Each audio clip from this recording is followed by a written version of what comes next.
Welcome back to a brand new video. Let's preview the 2026 NASCAR Cup season. First, the big news, the points format. The points format shifts from the win and in playoffs back to the chase format. Points are given out through the first 26 races.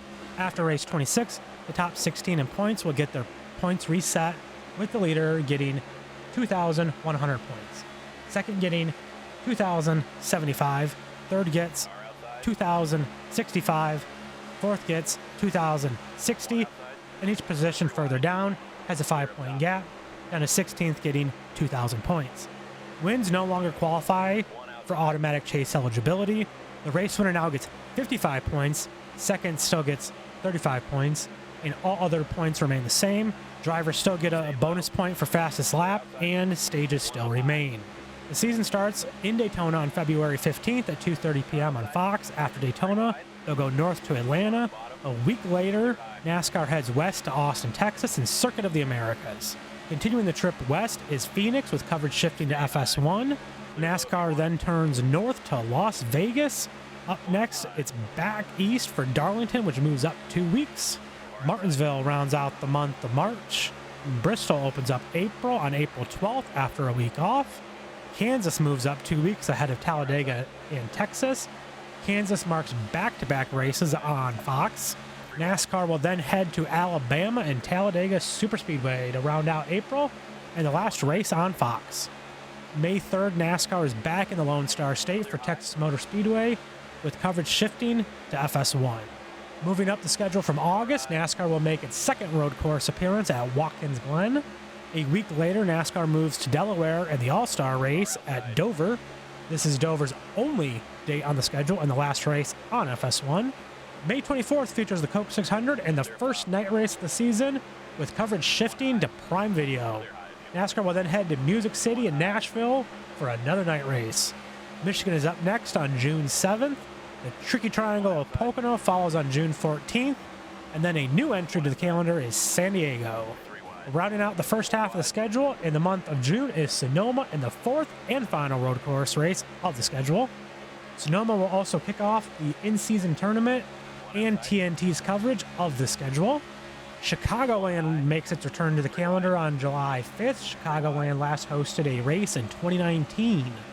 NASCAR will return to Atlanta on July 12th, and then North Wilkesboro gets its first points race since 1996 on July 19th. Rounding out the in-season tournament is the Brickyard 400 at Indianapolis. NASCAR then takes a week off, and then will head west to Iowa, with coverage shifting to USA. NASCAR will then go back east to Richmond for the first of 3 Saturday night races on the calendar. After Richmond, NASCAR then heads north to New Hampshire. To round out the regular season, it's back to the track that started it, Daytona. Coverage moves to NBC for one race. This is the second of 3 Saturday races. September will kick off the chase on September 6th at Darlington. USA will continue the coverage of the series. NASCAR will then go back to Illinois on September 13th and Worldwide Technology Raceway. Bristol will then see its second stop on the calendar and the final Saturday night race. NASCAR will then go west to Kansas, and continuing west, it is Las Vegas. October 11th will feature Charlotte. This race moves from the infield road course back to the oval. Moving up from its usual season finale is Phoenix. Talladega will round out the month of October, with coverage shifting back to NBC and will remain with NBC for the remainder of the season. Martinsville will be the second to last race as usual, and then moving back to its traditional spot as the season finale is Homestead. NASCAR will race at 26 tracks, with 10 getting 2 dates across 19 states. 32 of the 36 races are on ovals, 3 on traditional road courses, and 1 street track. Of the 32 ovals, 6 are tracks larger than 2 miles. Michigan is the lone 2-mile track. 11 are tracks measuring 1.5 miles, 3 on a track measuring 1.3 miles in length. Worldwide Technology is the only 1.25 mile track. 3 tracks are 1 mile in length, and 7 races on short tracks less than 1 mile in length. In 2026, there will be 9 races on Network Fox and NBC. This is up 1 from 2025.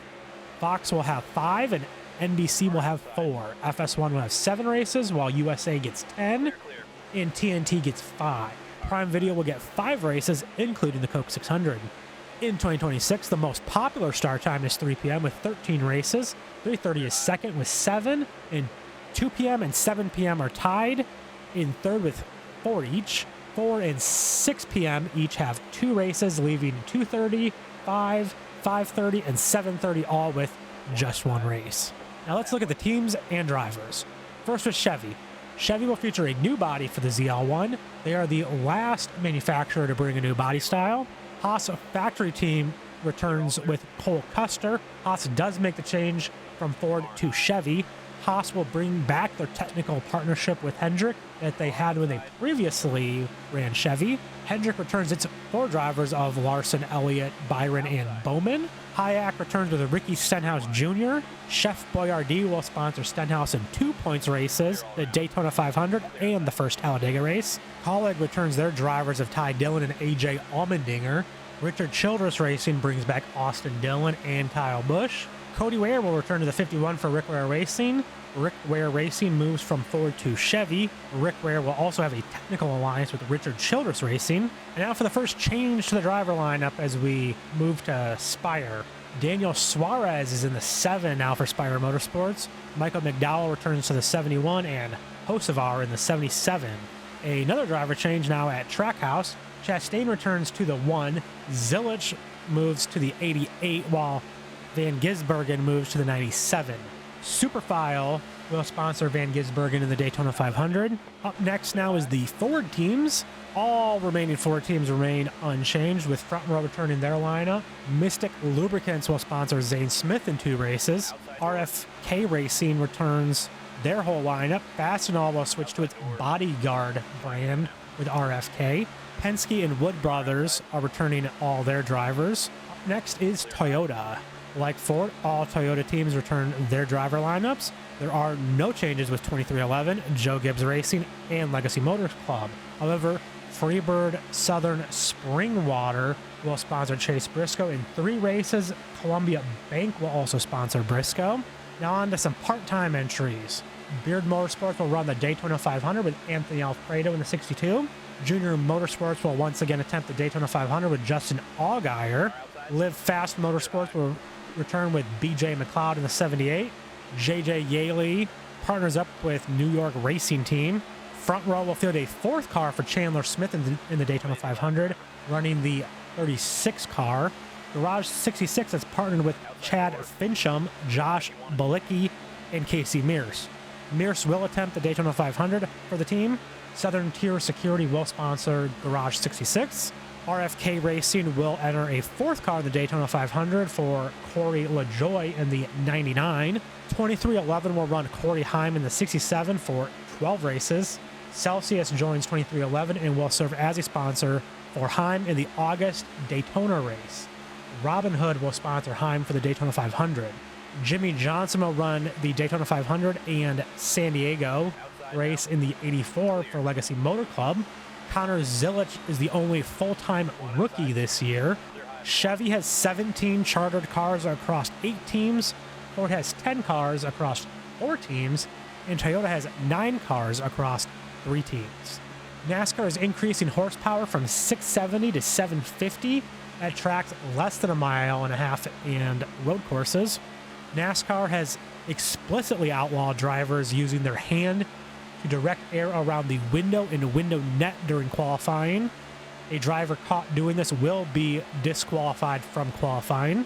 Drivers that enter the garage during a race are no longer eligible for setting the fastest lap. Laps set prior to the driver going to the garage will still stand. I'm definitely a fan of the new points system. It is a more legitimate system than the playoffs, but it also fixes the problem that the Winston Cup and Chase formats had that didn't reward winning enough. And I did make a separate video on that you can check out. I do think it is completely unnecessary, though, that they still have the rule requiring drivers to run every race and get a waiver if they don't. Having this Chase format that only works off points makes that completely meaningless. Not sure who thought Dover would be a good race for the All-Star race, but not in favor of it. I'm okay with Charlotte. moving away from the road course. I was never a huge fan of it. I never really hated it though either, but I also do hate the reduction in road courses. I also feel like the chase should have one road course. I think that 5 or 6 road courses on the schedule is a good number, but we're down to 4 now, and they all take place before July, and all in the first half of the season. 6 road courses still gives 30 oval races to the schedule. The schedule is just unbalanced now. It's front loaded with road courses, then there's just none in the second half. But also to be, I feel like, an accurate representation of the season, the chase should have one road course. So now you've heard from me. Now I want to hear from you. What are your thoughts on the 2026 NASCAR season? What do you think of the points format? What do you think of the schedule and driver changes? Let me know what you think down in the comments. Thanks for watching, and until next time, so long, everybody.